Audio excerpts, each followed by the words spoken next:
Вышиванки, кубки, сувениры. Пророссийские пропагандисты з лютостью кидаются на любые проявы белорусской культуры и истории. Гонор, Рагна, ЛСТР. Крамы, якія шмат гадоў рабілі і прадавалі тавары з беларускім каларытам, зачыняюцца адна за адной. Нічога забароненага нават па новых рэпрэсіўных законах у іх не знайшлі. Галоўная прычына, як тлумачаць самі прапагандысты, празмерная любоў беларусаў да беларускага. Не будзе нічога, што мы так любілі. Так потому что вы это любили, потому что я знаю почему. Потому что вот эти все организации, кто шмотки продавал, кто еще что-то, это ваши мимикрирующие с фигой в кармане ждуны. Подмигивание своим делать, что мы тут, мы здесь, мы рядышком, вот возьми маечку, вот она как бы и ничего не значит. А вы думаете, что мы дебилы? Свою датычнасць да знішчэння беларускай культуры і гісторыі пацвердзіў прапагандыст і дэпутат Вадим Гигин. Поганой метлой выметим всю эту националистическую заразу. Вы спрашиваете, кто что? Вот они, ручки. Яшчэ ў 2017 годзе СМИ публікавалі доказы антыбеларускай дзейнасці Гігіна разам з паплечнікамі на грошы расійскіх фондаў. Пасля таго скандалу каманда пад назвай «Імха-клуб» амаль знікла з беларускага тэлебачання. Але ў 2020-м пасля страйку і сыходу сталых супрацоўнікаў Гігін і кампанія вярнуліся на экраны і сталі актыўна прасоўваць ідэі так званага рускага свету. Ни Рагной, ни вот этим Грунвальдом ничего не закончится. Гігін прызнаўся, што менавіта з ягонай ініцыятывы з крамаў прыбралі навагоднія цацкі з выявай беларускай паэткі Ларысы Геніюш. Таксама пасля ягонага звароту са школьнай праграмы знік твор Владзіміра Караткевіча «Каласы пад сярпом тваім». Зміцер Смак, Белсат. З нами на сувязі Александр Класкоўскі, палітычны аналітык інфармацыйнага агентства «Позірк». Добрый вечер. Добрый вечер. Добрый вечер. Дэмакратычная супольнасць цвердзіць, што ўлады проста не перажылі траўму 2020 года, кажа вось у гэтым стрыме Вадим Гигин, і тут жа пацвярджае гэтую тэорыю, кажучы, што ўсё беларускае будзе знішчанае. Спадар Александр, на ваш погляд, ці тут прапагандысты ўжо самыя не заблыталіся вось у сваіх ацэнках?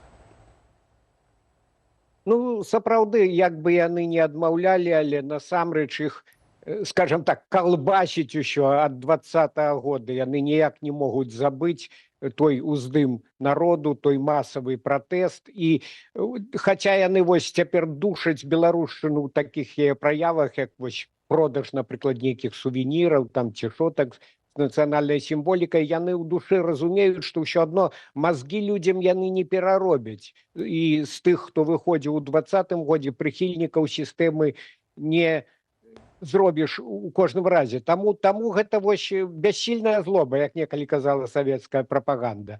Ну і потым глядзіце, я не думаю, што там сам Лукашенко ведае назвы гэтых крамаў, і ён менавіта вось кропкава дае такія указанні. Але гэтыя вось выканаўцы, яны шчыруюць таму, што ведаюць у прынцыпе стаўленне Лукашэнкі да беларушчыны.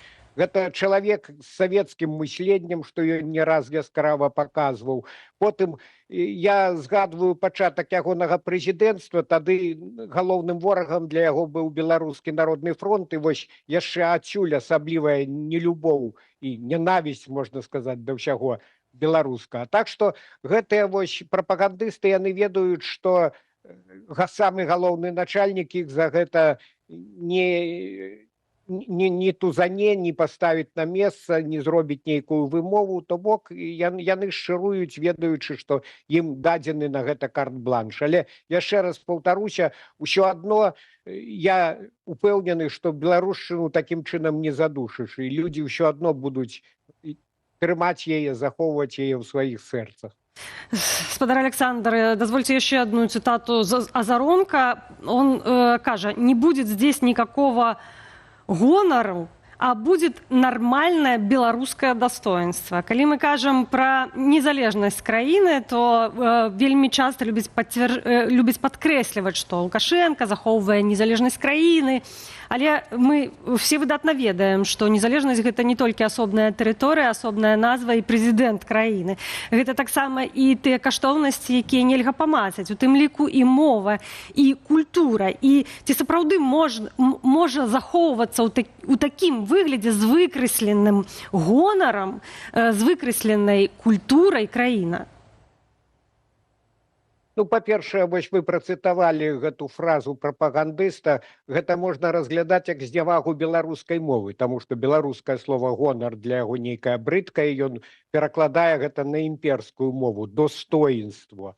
Так што вось калі ўжываць нават лукашэнкаўскія законы, дык гэта абраза мовы. А па сутнасці, ну, для Лукашэнкі гэты нацыянальны канцэпт чужы. Ён спрабаваў адзін час рабіць мяккую беларусізацыю, адчуўшы, што Крэмль надта ўжо бярэ за гарляк. Але разумееце, у чым галоўная загана? Ёсць жа і дыктатуры, і былі ў гісторыі дыктатуры, якія будаваліся на нацыяналізме. Нават большасць дыктатураў менавіта такі вось нацыяналістычны канцэпт эксплуатуе.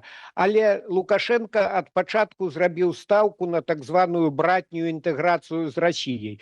Гэта азначала, што трэба падабацца Маскве. А Масква бачыць нацыяналізм нават там, дзе ім і не пахне, у нармальных нейкіх праявах нацыянальнага духу. Таму Лукашенко, выбраўшы у якасці стратэгічнага партнёра Маскву, а фактычна стаўшы яе васалам, мусіў танчыць пад яе дудку. І тым самым гэта супадала яго і супадае з яго умнымі ўнутранымі установкамі з нянавісцю да беларушчыны. Плюс яшчэ вось раўненне на старэйшага брата, так мовіць, дагадзіць, каб ён паляпаў па плячы і даў болей нейкіх танных ресурсаў.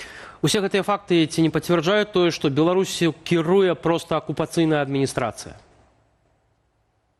Ну, гэта ўсё ж такі спрашчэнне.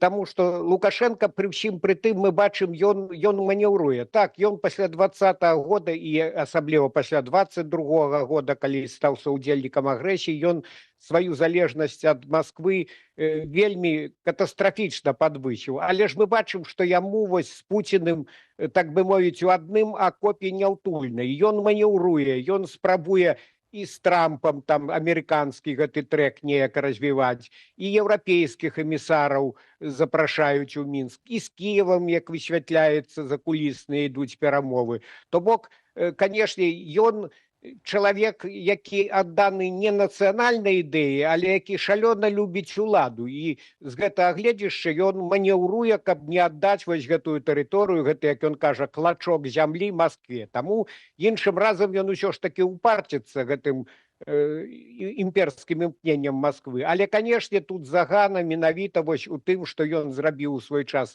стаўку на імперыю, пайшоў на гэтую вось рызыкоўную гульню, і сітуацыя палягае цяперашняя ў тым, што кавалак за кавалкам ён мусіць ахвяраваць гэтым суверэнітэтам. І, на жаль, усе ягоныя манеўры адбываюцца цяпер усё у болей і болей вузкім калідоры. Спадар Александр, вы ўзгадалі акурат стасункі Лукашэнкі з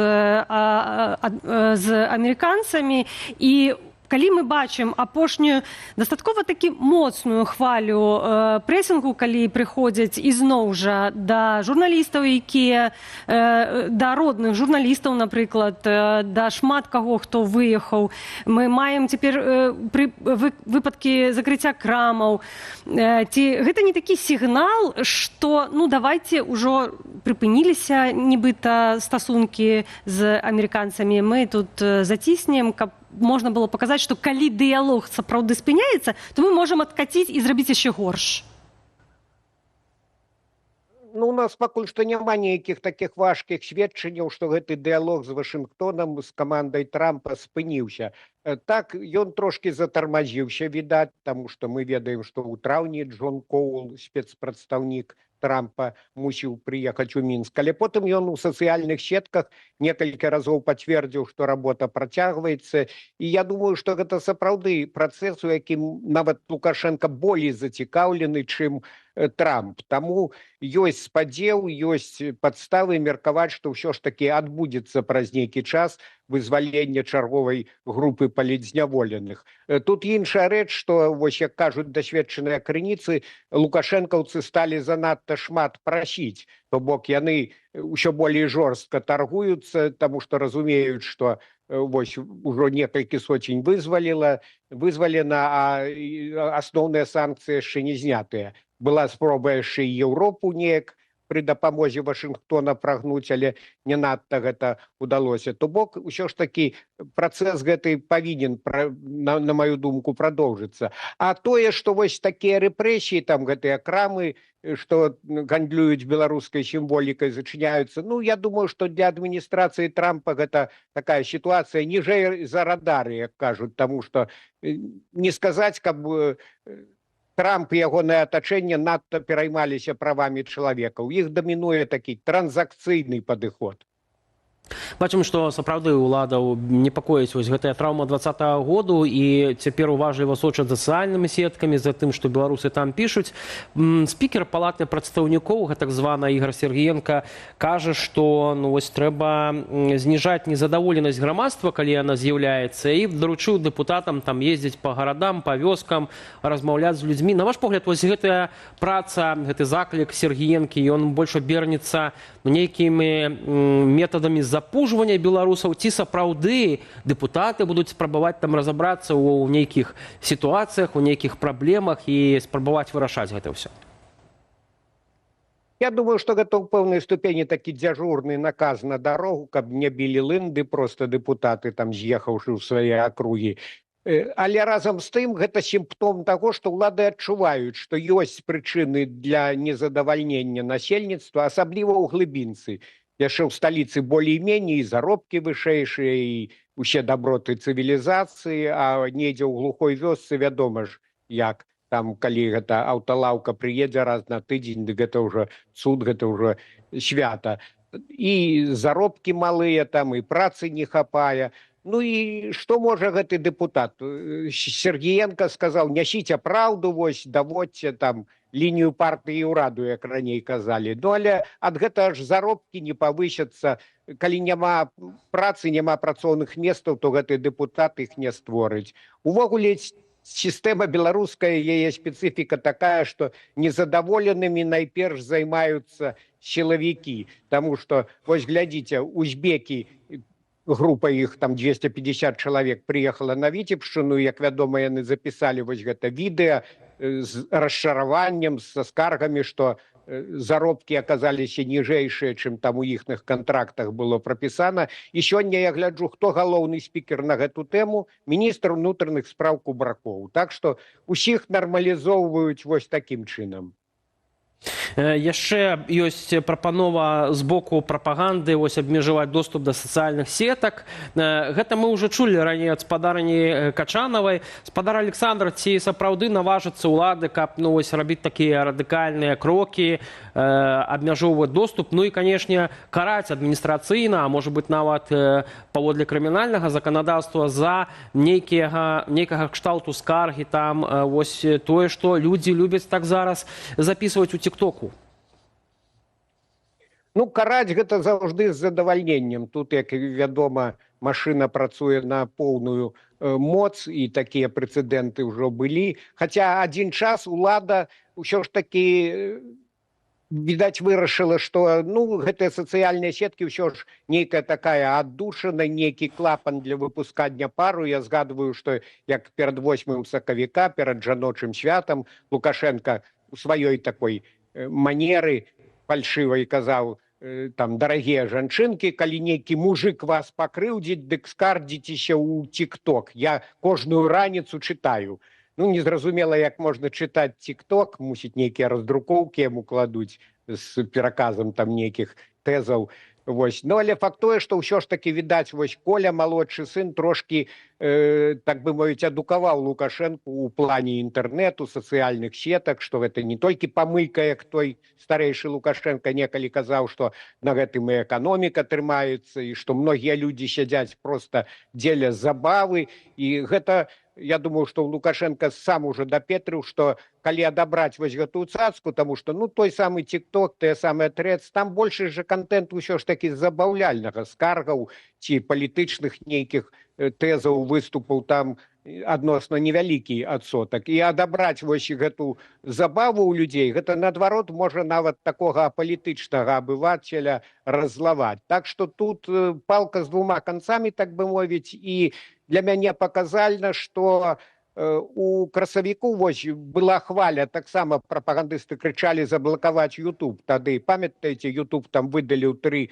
прапагандысцкія каналы беларускія. І ўсё ж такі тады новапрызначаны міністр інфармацыі Жук, пасля таго, як ён пабываў у Лукашэнкі на кадравым прызначэнні, сказаў, што вось наш прэзідэнт не прыхільнік там радыкальных рашэнняў. Ну, і мы ведаем, які ліберал Лукашенко, але тут, відаць, улады ўсё ж такі ўзважваюць, разумеюць, яны ж яшчэ глядзяць і на досвед Расіі, дзе пачалі глушыць інтэрнэт, месенджеры, сацыяльныя сеткі, і гэта да велізарных збояў прывяло там і ў працы банкаў, платежных сістэм і так далей, і да росту незадавальнення. У пэўнай ступені нават у Расіі мусілі адкруціць назад. Таму, я думаю, Лукашенко пакуль не будзе спяшацца, ну, але калі пагоршыцца эканамічная сітуацыя, ці, крый Божа, палітычная сітуацыя, напрыклад, Беларусь сваімі войскамі ўступіць у вайну супраць Украіны, то тады, канешне, будуць усё гэта глушыць па поўнай праграме, як у Расіі, нават горай, таму што майстры гэтай справы ёсць, на жаль.